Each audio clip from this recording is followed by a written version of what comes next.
পশ্চিমবঙ্গ রাজ্যে যে কোনো সময় কিন্তু এসআইআর স্পেশাল ইন্টেনসিভ রিভিশন, যেটা ভোটার কার্ডের নিবিড় সংশোধন বলা হচ্ছে, সেটা শুরু হয়ে যেতে পারে। এবং এই এসআইআর এর আবহে নতুন একটা আপডেট এসছে, সেই আপডেটটা এই ভিডিওর মাধ্যমে আপনাদের সঙ্গে শেয়ার করবো। যে হচ্ছে জনগণনা, হ্যাঁ জনগণনা শুরু হতে চলেছে ডিজিটালি ভাবে। পশ্চিমবঙ্গ রাজ্যে জনগণনা শুরু হতে চলেছে। আমি এ টু জেড জানাবো, এ টু জেড শুনুন, এবং ভেরি ভেরি ইম্পর্টেন্ট আজকের এই ভিডিও। কেননা এই জনগণনা কিভাবে হবে আপনি নিজেই কিন্তু সেই আবেদনটা করতে পারবেন ডিজিটালি অনলাইনের মাধ্যমে, তারও ব্যবস্থা রয়েছে। এ টু জেড সমস্ত কিছু জানতে পারবেন এই ভিডিওতে। এবং এসআইআর নিয়েও রয়েছে আপডেট। এসআইআর কিন্তু খুব শীঘ্রই প্রায় শেষ পর্যায়ে সমস্ত কিছু, যে ভোটার যে ম্যাচিং যে ব্যবস্থাটা চালু করেছে ইলেকশন কমিশন, ম্যাচিং তার মানে হচ্ছে 2002 সালের ভোটার লিস্ট আর 2025 সালের ভোটার লিস্ট, এই দুটো লিস্ট অর্থাৎ দুটো তালিকাকে মিলিয়ে দেখার যে কাজ, সেটা হচ্ছে ম্যাচিং প্রক্রিয়া। সেই ম্যাচিং প্রক্রিয়াটা কিন্তু প্রায় শেষের দিকেই। এবং ইতিমধ্যেই এই ম্যাচিং এর মাঝেই চলে এলো নতুন আপডেট। ডিজিটাল পদ্ধতিতে নভেম্বর মাসের 1 তারিখ থেকে এই প্রক্রিয়া শুরু হবে। নভেম্বর মাসের 1 তারিখ থেকে জনগণনা শুরু হতে চলেছে, ডিজিটালি হবে, একদম ডিজিটালি।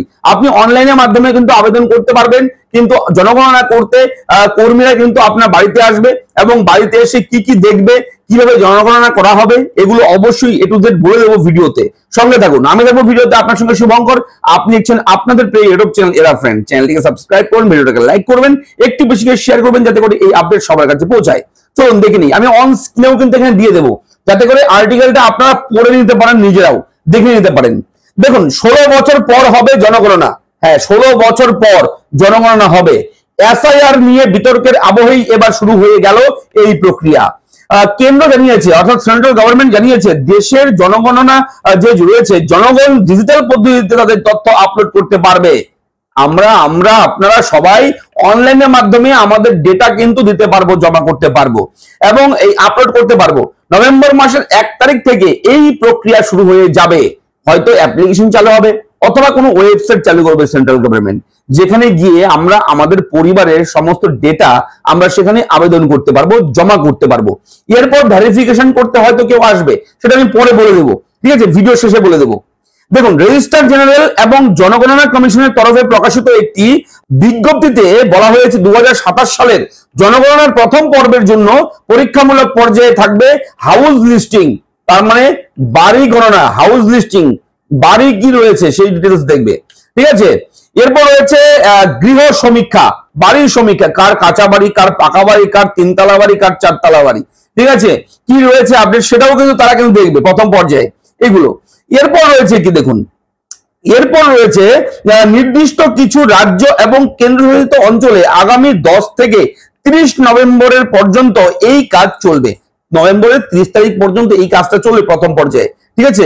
বাড়ি ঘরের হিসেব সেগুলো কিন্তু লাস্ট 30 নভেম্বর, 30 তারিখ পর্যন্ত চলবে এগুলো। বিজ্ঞপ্তিতে আরো বলা হয়েছে, জনগণ নিজের তথ্য জমা দেওয়ার সুযোগ পাবে 1 থেকে 7 নভেম্বর পর্যন্ত। অর্থাৎ নভেম্বর মাসের 1 তারিখ থেকে 7 তারিখ পর্যন্ত আবেদনের যে ফর্ম ফিল আপের পদ্ধতি চালু থাকবে। তারা জানাতে পারবে এই আপডেট, এই বিষয়টা, যে বাড়ি ঘরের যে আপডেট সেটা তথ্য জানাতে পারবে। 2027 সালে প্রথমবার দেশে জাতি গণনা করা হবে। পরীক্ষামূলক পর্যায়ে জনগণনার সমস্ত দিক সঠিকভাবে চলছে কিনা তা পরীক্ষা করা হবে, ঠিক আছে, পরীক্ষা করা হবে, এগুলো উল্লেখ রয়েছে। এবং বলে রাখি, জনগণনার প্রশ্ন, কি কি প্রশ্ন, তথ্য সংগ্রহ, প্রশিক্ষণ, মোবাইল অ্যাপ্লিকেশন থেকে শুরু করে সফটওয়্যারের ক্ষমতা সবকিছুর মূল্যায়ন করা হবে। এর মাধ্যমে জনগণনার আগে সব রকম পদ্ধতিগত এবং প্রযুক্তিগত সমস্যা শনাক্ত করে সংশোধন করার চেষ্টা করা হবে। দেশে পুরো দমে জনগণনা শুরু হতে আরো 2 বছর অপেক্ষা করতে হবে। পুরো দমে একদম সাকসেসফুলি ভাবে 100% দিতে হলে 2 বছর অপেক্ষা করতে হবে। যেসব রাজ্যগুলোতে বরফ পড়ার সম্ভাবনা রয়েছে, এই রাজ্যগুলো বাদে বাকি সব রাজ্যে জনগণনা শুরু হবে 2027 সালের 1 মার্চ থেকে। হ্যাঁ, যে সমস্ত রাজ্যে বরফ পড়ার সম্ভাবনা রয়েছে সেই সমস্ত রাজ্য বাদে বাকি সমস্ত রাজ্যে জনগণনা শুরু হবে কবে থেকে, 2027 সালের 1 মার্চ এই তারিখ থেকে। হিমাচল প্রদেশ, উত্তরাখণ্ড, লাদাখ এবং জম্মু কাশ্মীরের মতো রাজ্যগুলোতে এই জনগণনার কাজ শুরু হবে 2026 সালের অক্টোবরে। তো বুঝতে পারছেন কোন কোন রাজ্যে, যে সমস্ত রাজ্যে বরফ পড়ে, ঠিক আছে, সেই সমস্ত রাজ্যে এই অক্টোবর থেকে কিন্তু শুরু হবে। বাকি রাজ্যে শুরু হবে আরো অনেক পরে, 2027 সালের 1 মার্চ থেকে অন্যান্য রাজ্যে শুরু হবে। ঠিক আছে, বুঝে নেবেন বিষয়টা। প্রতি 10 বছর অন্তর জনগণনা হয়, কিন্তু 2011 পর এদেশে আর জনগণনা কিন্তু হয়নি, আপনারা জানেন সেটা। 2021 সালে জনগণনা হওয়ার কথা থাকলেও করোনা অতিমারির জেরে তা পিছিয়ে দেওয়া হয়। মোদী জমানায় এটাই প্রথম জনগণনা হতে চলেছে। তো জনগণনার আপডেটটা পেলাম, আমি আপনার সঙ্গে শেয়ার করলাম। এবং এই জনগণনা ডিজিটাল পদ্ধতিতে, ডিজিটাল মানে হচ্ছে অনলাইন প্রক্রিয়া, ইন্টারনেটের ব্যবহার করে যে কাজগুলো আমরা করি সেগুলোকে সাধারণভাবে আমরা ডিজিটালি বলে থাকি। এবং ডিজিটাল ভাবে জনগণনা যখন শুরু হবে গোটা দেশে রাজ্যে, তখন কিন্তু আপনারা আবেদন করবার সুযোগ পাবেন, অ্যাপ্লাই করার সুযোগ পাবেন। এবং অ্যাপ্লাই প্রথম ধাপে কি হবে, প্রথম ধাপে বাড়ি ঘর দেখবে, কার বাড়িতে কটা বাইক আছে, স্কুটি আছে, 4 হুইলার গাড়ি আছে কিনা, ট্রাক আছে কিনা, বাস আছে কিনা, এগুলো দেখবে। এবং বাড়িতে কেউ চাকরি করে কিনা, সরকারি কোনো চাকরি করে কিনা, সরকারি কোনো স্কিম থেকে কোনো সুবিধা পায় কিনা, কেউ পেনশন পাচ্ছে কিনা, এগুলো কিন্তু খতিয়ে দেখে। সমস্ত কিছু ডেটা কিন্তু আপনার কালেক্ট করবে। এবং এটা কিন্তু অবশ্যই তোড়জোড় শুরু করে দিয়েছে, পশ্চিমবঙ্গ রাজ্যেও কিন্তু শুরু হবে। এবং অবশ্যই কিন্তু এসআইআর যে কোনো সময়, এসআইআর এর যে বলে রাখি যে ম্যাচিং প্রক্রিয়া, ভিডিও শুরুতে বলেছি, ম্যাচিং প্রক্রিয়া কিন্তু অলরেডি একদম শেষের দিকে, প্রায় শেষ বলতেই পারেন। এবং এখন বিজ্ঞপ্তি জারি করার অপেক্ষা। হ্যাঁ, যে কোনো দিন, কালকেই হয়ে যেতে পারে, হতে পারে পরশু হতে পারে, যে কোনো দিন এসআইআর এর ঘোষণা হতে পারে পশ্চিমবঙ্গ রাজ্যে। এবং এই এসআইআর হলে বিভিন্ন ডকুমেন্ট আপনার লাগবে। যদি 2002 সালের আপনার ভোটার লিস্টে নাম থাকে, তাহলে আপনার দুশ্চিন্তা করার ব্যাপার নেই।